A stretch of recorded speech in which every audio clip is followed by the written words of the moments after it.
E agora também falando de temperatura, porque expressa-se de maneira alternativa na escala Fahrenheit, uma escala que está ali no nosso dia a dia, como poder relacionar as duas formas possíveis desse fenômeno físico de dilatação, sabendo que o termômetro dilata-se linearmente e proporcionalmente às variações de temperatura e, portanto, tem-se uma escala calibrada, mas as duas escalas de temperatura coincidem em dois valores muito específicos em que ambas são inteiros. 0 graus centígrados corresponde a 32 graus Fahrenheit e 100 graus centígrados corresponde a 212 graus Fahrenheit. Ou seja, com esses dois pontos e de ter um crescimento linear ambas escalas, poderia usar-se esses dois pontos para expressar em um diagrama da escala Fahrenheit em função da escala Celsius o primeiro ponto. Quando for 0, equivalerá em Fahrenheit 32, mas quando for 100 em Celsius, equivalerá a 212 graus Fahrenheit. E tendo um comportamento linear, poderá achar-se a equação dessa reta, uma reta, basicamente uma função muito simples, uma função linear, onde tem uma inclinação e tem uma elevação, ou onde tem um coeficiente angular e um coeficiente linear, sendo o caso específico de x para a escala Celsius, poderíamos supor que se x for 0, a resposta não tem que ser 0, tem que ser 32. Ou seja, b, a elevação, equivalerá a 32 graus Fahrenheit, e a inclinação seria a taxa de crescimento em relação ao deslocamento horizontal no gráfico. 100 unidades que há de diferença na escala Celsius a 180 unidades na escala Fahrenheit ou graus Fahrenheit. Dividindo ou simplificando esse fracionário, o 0 e o 100, os dois zeros poderiam simplificar-se, e 18 e 10, as suas metades, são 9 quintos. E eis aí o surgimento desse número, 9 quintos ou 5 nonos. Dependendo do caso, se é para transformar da escala Celsius para a escala Fahrenheit, esse fator permite mudar as unidades de Celsius e expressá-la em Fahrenheit, que posteriormente será somado com um termo que está na própria escala Fahrenheit. Mas como fazer o caso contrário?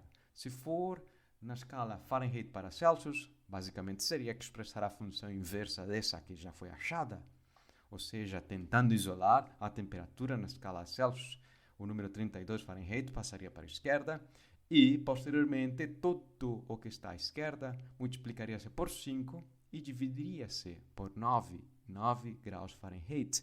O número obtido entre os corchetes expressa-se em Fahrenheit e, posteriormente, simplifica-se as unidades e será multiplicada por as unidades de graus Celsius. A resposta estará em graus Celsius.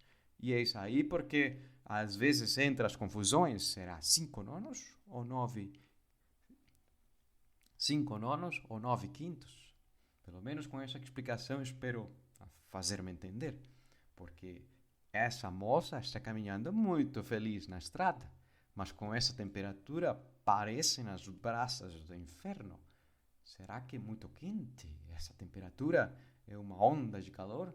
Como poderia interpretar essa informação que se expressa nessa tela especificamente?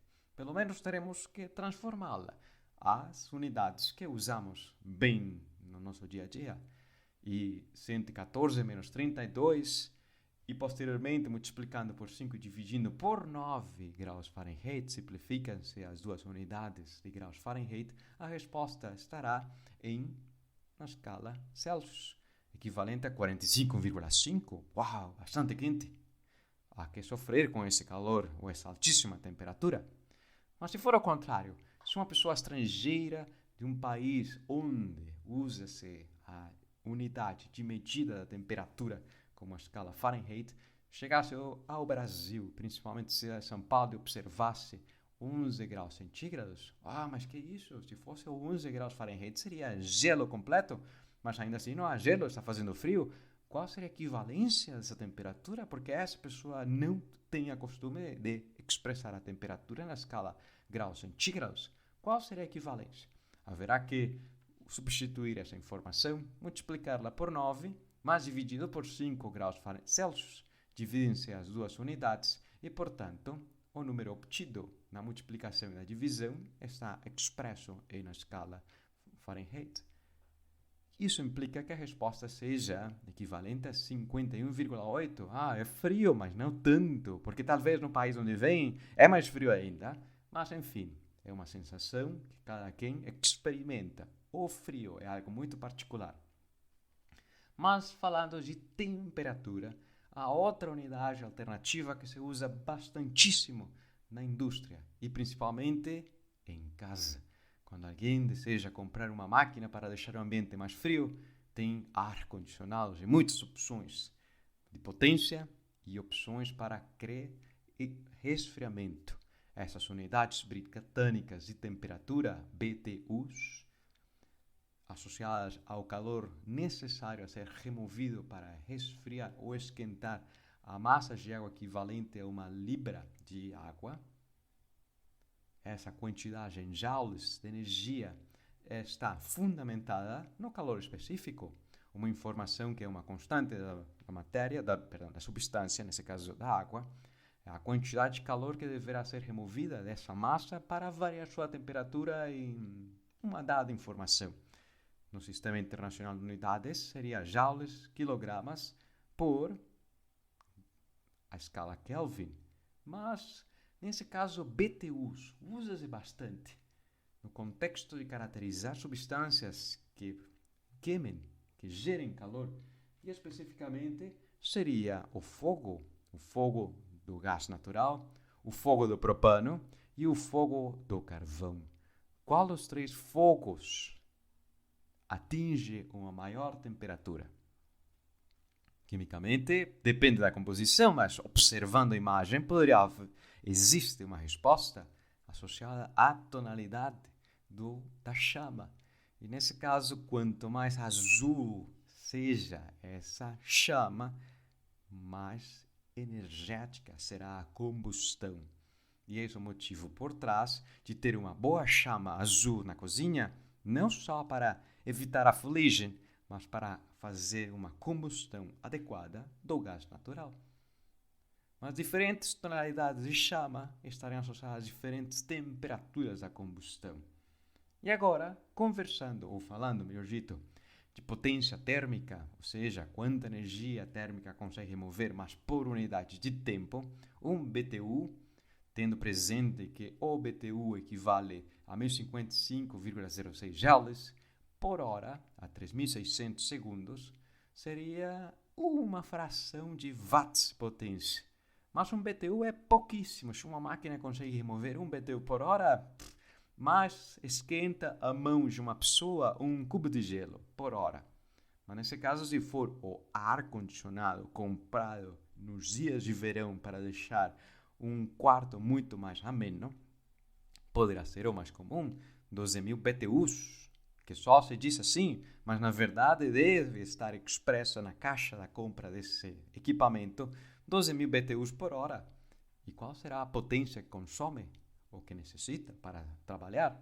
Nesse caso, poderá fazer-se o fator de conversão, sendo que são BTUs por hora, mas um BTU por hora equivale a tantos watts. Isso implica que esse equipamento tenha uma potência de quase 3.500 watts. Parece pouco em relação ao chuveiro elétrico, parece pouco, ou equiparável, melhor dito, a um secador de cabelo, a uma chapinha, ou simplesmente ao ferro quente para passar na camiseta ou na camisa. Sin embargo, o uso dos outros equipamentos, chuveiro, chapinha, secador de cabelo, até o ferro quente, o seu uso diário é por minutos, enquanto o ar-condicionado é por horas prolongado. Tem um consumo considerável, e há que ter presente esse consumo na hora de pagar a conta da eletricidade. Vamos a pôr em prática as noções de conversão de unidades para esse caso muito específico, uma conversão energética. Supondo que ao pecar no regime uma mulher de 60 kg consome um sorvete num dia muito quente de 500 quilocalorias. Para remediar o acontecido, ela mesma vai até uma escadaria, sobe e desce várias vezes. qual deverá ser a altura das escadas ao todo? Subiu e desceu, subiu e desceu. Ao todo foi 1 quilômetro, 50 metros, 500 metros. Alguma resposta haverá. Mas nesse caso o consumo energético foi em calorias. E uma caloria é o equivalente a 4.186 joules. Ou seja, que a energia ingerida de 500 quilocalorias expressa no Sistema Internacional de Unidades, 1.000 calorias seria essa informação, 4.000, não, seria 4 quilo, ou seja, 4.000, 4,186 quilojoules. Uma forma muito alternativa de diminuir a escrita de 4.000 para 4 unidades de 1.000. Por isso tem-se o prefixo quilo. Dessa forma, a informação a ser expressa nas unidades do Sistema Internacional equivalerá à energia ingerida de 2,1 milhões de joules, ou megajoules. Bastante energia. Um sorvete. Mas se comêssemos essa informação, ficássemos gordos a vida inteira? Talvez. Mas ela faz o trabalho de subir e descer. Subir e descer o quê? A sua massa, o seu peso. A massa vezes a gravidade é a força que faz para levar seu corpo ao longo de uma diferença de altura h, porque na hora de descer as escadas, o trabalho é feito pela gravidade, mas na hora de subir, o trabalho é feito pela pessoa. E nesse caso, a diferença de altura corresponderá à energia ingerida em relação ao peso da pessoa. E o peso dela, tendo presente que sua massa é 60 kg e a aceleração gravitacional média 9,8 metros por segundo ao quadrado, teria-se que deverá subir um número de vezes, dependendo da escadaria, mas ao todo equivalerá a 3.600 metros. Por sorte, nossa digestão só consegue transformar a energia dos alimentos em um 20%. O restante vai embora para outros propósitos. Isso implica que o 20% de 360 metros, 3.600 metros, equivalerá a 720. Pronto, então não tem que subir tanto. Sim, se tem. Só que, ainda assim, o processo respiratório, bater do coração, já consome energia. Até suar e movimentar os braços já consome energia. Talvez a diferença de altura seja menos que isso. Mas no caso teórico dessa explicação, deveria ser 720 metros a diferença de altura. E se formos expressar a gravidade de metros por segundo ao quadrado no sistema britânico ou no sistema imperial, qual deveria ser a sua equivalência? Por nesse caso, não são metros os que expressam comprimento, também não são yardas. O mais comum seria um pé. Seu símbolo é FT. E nesse caso, 30,48 centímetros ou, essa informação em metros, 0,3048. Bastante pequeno, ou seja, quase uma terceira parte do metro. Simplificando metros e metros, teria C, justamente 32,174 pés por segundo ao quadrado. Graças a Deus, o tempo continua a ser nas mesmas unidades, segundos. E, portanto, qual deveria ser o peso de uma libra, ou uma libra de força? A unidade equivalente, se peso define-se fisicamente como massa vezes aceleração gravitacional, e a massa equivale no sistema imperial a uma libra, a aceleração gravitacional em pés por segundo ao quadrado, equivalerá a essa informação, 32,174 libras vezes pés por segundo ao quadrado. Ou seja, que teria-se a libra de força, cujo símbolo é LBF.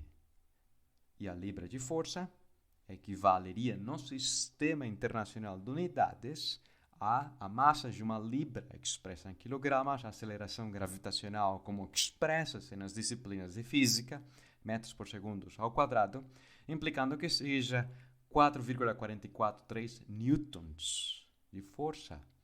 Uma alternativa ou outra alternativa, dependendo do fenômeno físico a ser descrito e do sistema de unidades a ser usado especificamente. Mas de aplicar força para levar algum objeto, na verdade, estará realizando-se um trabalho. O trabalho que, por unidade de tempo, será potência. E a potência que um cavalo fornece, um cavalo de potência, simplesmente referenciado como HP, o símbolo. Mas o cavalo de potência define-se como a força necessária para levar uma massa de 550 libras à distância de um pé, durante o lapso justamente de 1 segundo. Nesse caso, um cavalo de potência no Sistema Internacional de Unidades, sabendo que a libra de força, já tínhamos feito a conversão, poderão simplificar-se as unidades de libras de força, com libras de força, e pés expresso em metros. O cavalo de potência equivalerá em joules por segundo a 744,82 joules por segundo ou 744,82 watts de potência. Muito mais fácil de expressar. Mas dessas unidades do sistema internacional, muito usadas durante alguns anos que durou o Império Britânico, mas atualmente se usa principalmente no contexto da engenharia, como por exemplo os motores